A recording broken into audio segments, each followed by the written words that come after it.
বিসমিল্লাহির রহমানির রহিম। প্রিয় শিক্ষার্থীবৃন্দ, আশা করি তোমরা সবাই ভালো আছো।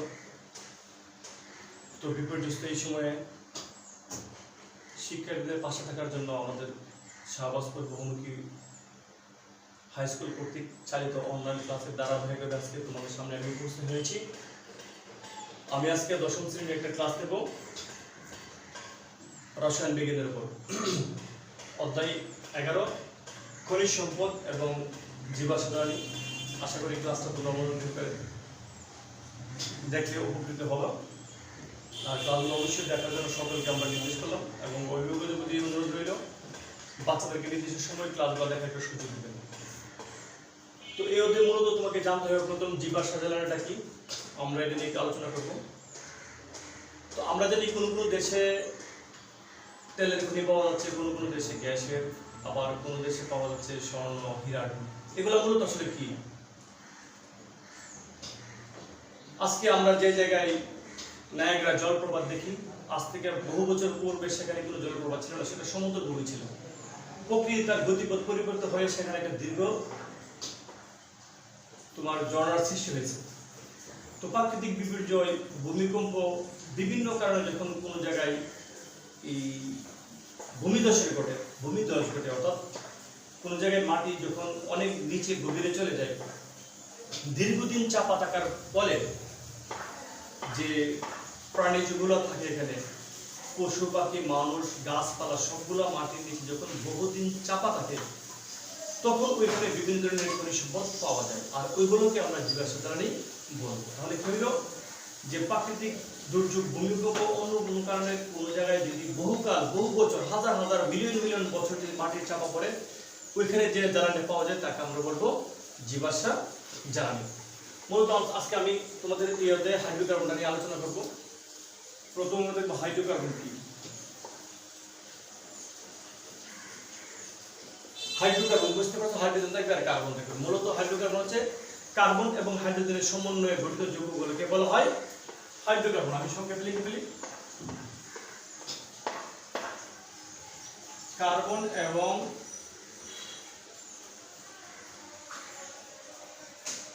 হাইড্রোজেনের সমন্বয়ে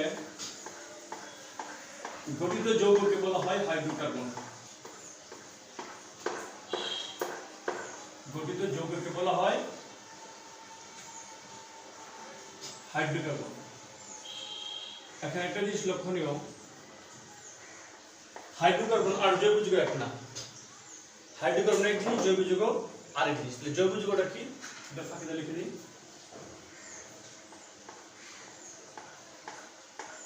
জৈব যৌগ হচ্ছে হাইড্রোকার্বন এবং হাইড্রোকার্বন থেকে উদ্ভূত যে যৌগগুলো তাদেরকে বলা হয় জৈব যৌগ। তাহলে আমরা কিভাবে আইডেন্টিফাই করব?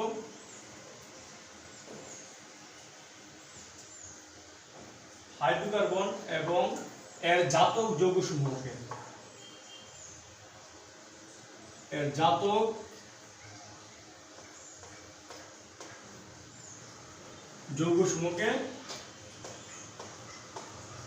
জৈব যৌগ আমরা কি বললাম?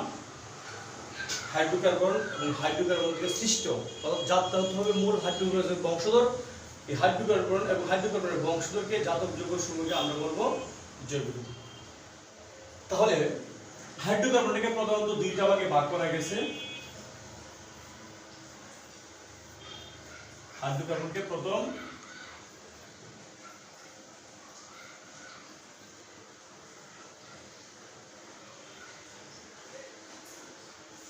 হাইড্রোকার্বন দুইটা, একটা হচ্ছে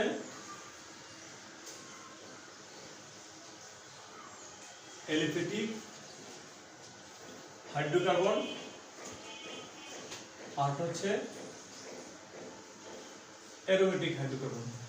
আমাদের মাধ্যমিক লেভেলে এলিফ্যাটিক হাইড্রোকার্বনটাকে ফোকাস করা হয়েছে বেশি, অ্যারোমেটিকটা এখানে স্টপ করে দিয়ে, যদিও অ্যারোমেটিক হাইড্রোকার্বন আরো ক্লাসিফিকেশন আছে, অ্যারোমেটিকটা আপাতত এখানেই বন্ধ। অ্যারোমেটিকটা হচ্ছে যে সকল হাইড্রোকার্বনের, এটাকে বলা হয় বেনজিন। বেনজিন,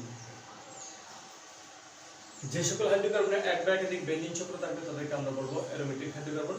অ্যারোমেটিক হাইড্রোকার্বন আর হচ্ছে সুগন্ধিযুক্ত হাইড্রোকার্বন। তা আমরা বলতে এলিফিটি থেকে আলোচনা করব। এলিফিটি থেকে দুই ভাগে ভাগ করেছে, একটা হচ্ছে একটু কিছু এলিফিটি দুই ভাগে ভাগ, এলিফিটি খাদ্যগুলো দুই ভাগে ভাগ করা গেছে। একটা হচ্ছে মুক্ত শীতল হাইড্রোকার্বন, আর হচ্ছে বদ্ধ শীতল হাইড্রোকার্বন।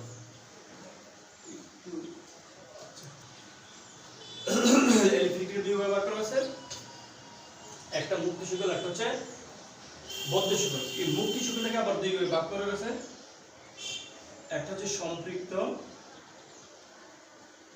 আরেকটা হচ্ছে অসম্পৃক্ত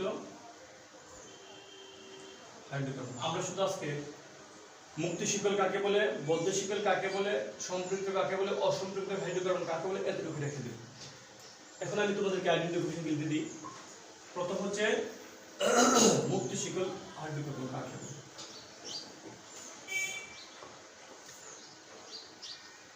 তার আগে লিখে নিই এলিফিটিক। এলিফিটিকটা কাকে বলে? যে সকল হাইড্রোকার্বনের কার্বন এক বন্ধন, যে সকল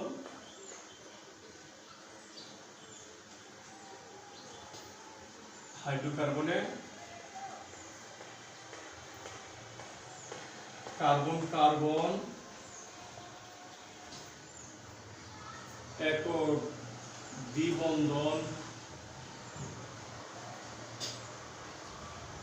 মুক্ত ও বদ্ধ শিকল যুক্ত হাইড্রোকার্বন থাকলে বদ্ধ শিকল যুক্ত যৌগকে অ্যালিফিটিক হাইড্রোকার্বন বলে। অ্যালিফিটিক হাইড্রোকার্বন বলে। অ্যালিফিটিকের মধ্যে একক বন্ধন থাকতে পারে, দ্বিবন্ধন থাকতে পারে, মুক্ত শিকল থাকতে পারে, বদ্ধ শিকল থাকতে পারে। আর অ্যারোমেটিক হচ্ছে বেনজিন বলে থাকতে পারে। অ্যারোমেটিক বলতে গেলে তার মধ্যে অ্যারোমেটিক মানে চাকরি। অ্যারোমেটিক হচ্ছে যে সকল হাইড্রোকার্বনে এক বা একাধিক বেনজিন চক্র থাকে, এক বা একাধিক বেনজিন চক্র বিদ্যমান। বেনজিন চক্র বিদ্যমান তাদেরকে বলা হয় অ্যারোমেটিক হাইড্রোকার্বন। বেনজিন চক্র বিদ্যমান তাদের অ্যারোমেটিক হাইড্রোকার্বন বলে। তাহলে এলিফিটি থেকে দুই ভাগে ভাগ করছে, একটা হচ্ছে মুক্ত শিকল আর একটা হচ্ছে বদ্ধ শিকল। মুক্ত শিকলটা কি আমরা দেখি একটু।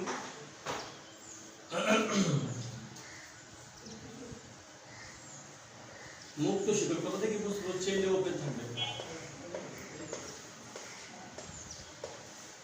যে সকল হাইড্রোকার্বনের প্রান্তীয় কার্বন পরমাণু মুক্ত থাকবে,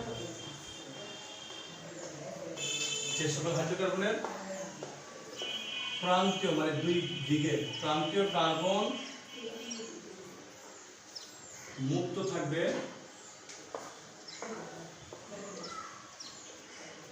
তাকে মুক্ত শীতল হাইড্রোকার্বন বলে।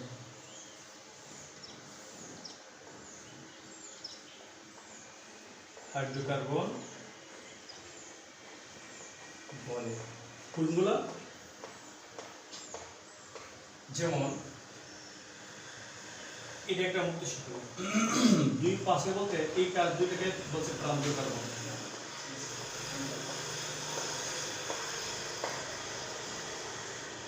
এই দুই পাশের কার্বনটাকে বলছে প্রান্তীয় কার্বন।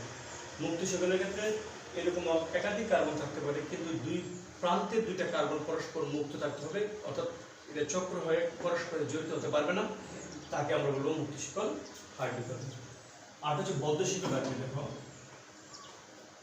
বদ্ধ শীতল হাইড্রোকার্বন হচ্ছে যে সকল হাইড্রোকার্বনের প্রান্তীয় কার্বন পরমাণু পরস্পরের সাথে যুক্ত থাকবে, প্রান্তীয় কার্বন পরস্পরের সাথে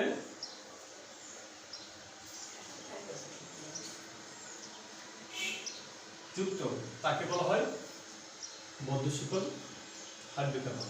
এটা উদাহরণ লিখে দেখো, আমরা যদি লিখে দেখো এখানে যে প্রত্যেক এখানে কিন্তু মুক্ত কোনো কার্বন পরমাণু নেই, যে কোনো কার্বন পরমাণু পরস্পর সাথে যুক্ত হয়ে গেছে। এই ধরনের কার্বন পরমাণু আমরা বলবো বদ্ধ শিকল হাইড্রোকার্বন। এখন আবার আসছে বদ্ধ শিকলের পর আসছিল সম্পৃক্ত এবং অসম্পৃক্ত। সম্পৃক্তটা আসলে কি?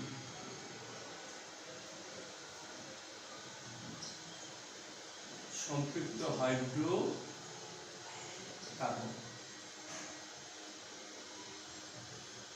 যে সকল হাইড্রোকার্বনে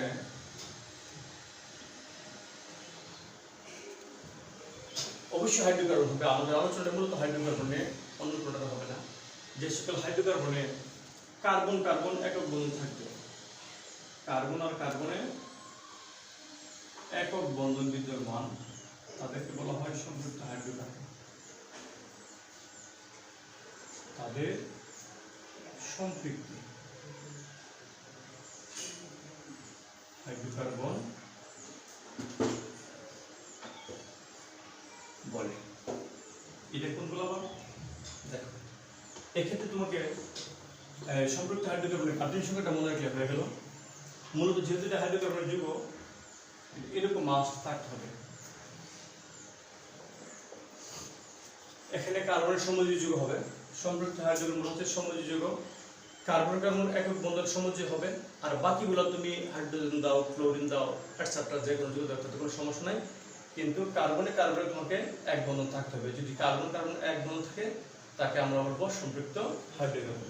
তাহলে আমরা এটা বলতে পারি যে এই কার্বনে, এটাকে আমরা বলতে পারি, এখানে দেখো কার্বন কার্বন এক বন্ধন বিদ্যমান, এটা হতে পারে, এটাও হতে পারে। আমি এটা সিএল দিলাম, এটা সিএল দিলাম, এটা সিএল দিলাম, এটাও সম্পৃক্ত হাইড্রোকার্বন। মূল ফ্যাক্ট হচ্ছে এই কার্বনে কার্বনে একক বন্ধন থাকতে হবে, এই কার্বনের সাথে নাম হবে, তাকে আমরা বলবো সম্পৃক্ত হাইড্রোকার্বন। এবার আসো অসম্পৃক্ত হাইড্রোকার্বন কাকে বলে? অসম্পৃক্ত হাইড্রোকার্বন যে সকল হাইড্রোকার্বনের কার্বন কার্বন একক দ্বিবন্ধন বা ত্রিবন্ধন বিদ্যমান, দ্বিবন্ধন বা ত্রিবন্ধন বিদ্যমান, তাদেরকে বলা হয় অসম্পৃক্ত হাইড্রোকার্বন। তার গাঠনিক সংখ্যাটা কি হবে? অসম্পৃক্ত হাইড্রোকার্বনের গাঠনিক সংখ্যা হবে, এটা হতে পারে, এইটা হতে পারে, যে কোনো দুইটা থাকতে হবে। কার্বনে কার্বনে দ্বিবন্ধন দিতে হতে পারে, অথবা কার্বন কার্বন ত্রিবন্ধন হতে পারে, দুইটা অসম্পৃক্ত হাইড্রোকার্বন। বাকিগুলো তুমি অন্য যে কোনো মৌল দ্বারা পূর্ণ করে ফেলো, ঠিক আছে? তো আমরা আজকে সম্পৃক্ত হাইড্রোকার্বনের প্রথম অংশ অ্যালকেন নিয়ে আলোচনা করি। অ্যালকেন আসলে কি?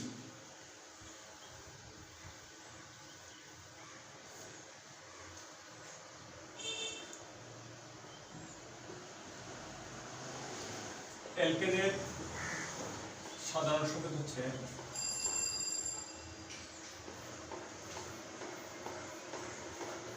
CnH2n+2, অর্থাৎ যতটা কার্বন থাকবে হাইড্রোজেনের সংখ্যা হবে কার্বনের সংখ্যার দ্বিগুণ থেকে 2 বেশি। তোমাকে ফার্স্ট 10টা অ্যালকেনের নাম মুখস্থ রাখতে হবে। এই 10টা অ্যালকেন থেকে আমরা অ্যালকিন, অ্যালকাইল, অ্যালকোহল, অ্যালডিহাইড, জৈব এসিড তৈরি করব। এই ফার্স্ট আমাকে 10টা অ্যালকেনের নাম মনে রাখতে হবে।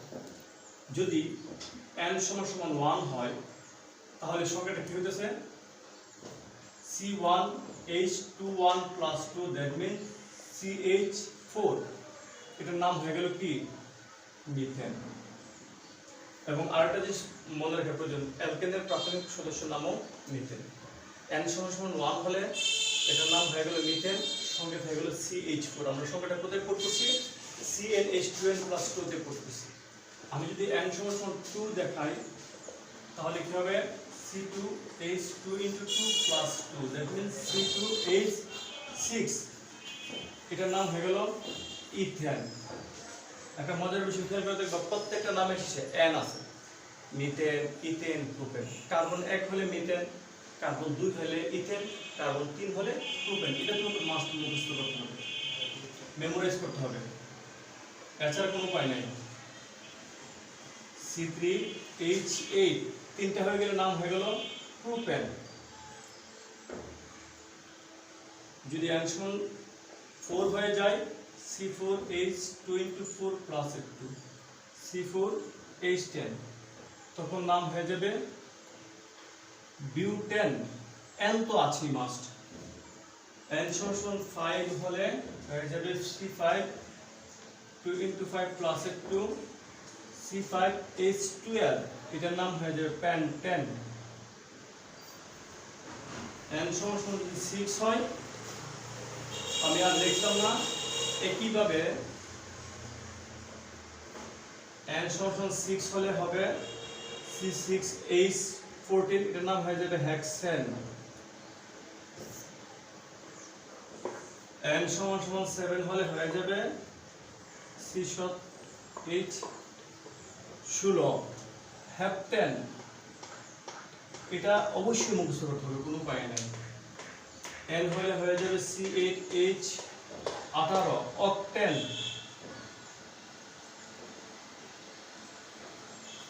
এরপর হবে নন n, 9 হলে হবে নন n, এন্ড লাস্ট 10 হলে হবে ডেকেন।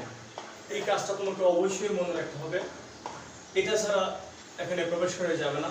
আমরা আজকে এই পর্যন্ত রেখে দেব। পরবর্তী ক্লাসে আমরা অ্যালকেন কিভাবে প্রস্তুত করা হয় তা নিয়ে আলোচনা করব। তোমাদের বাড়ির কাজ হচ্ছে আজকে যেগুলো লিখেছি সেগুলো মুখস্থ করা, এবং এই সাধারণ সংকেতের আলোকে তোমরা 10টা নাম মুখস্থ করে নামগুলো লেখো। সেই পর্যন্ত সবাই ভালো থাকো।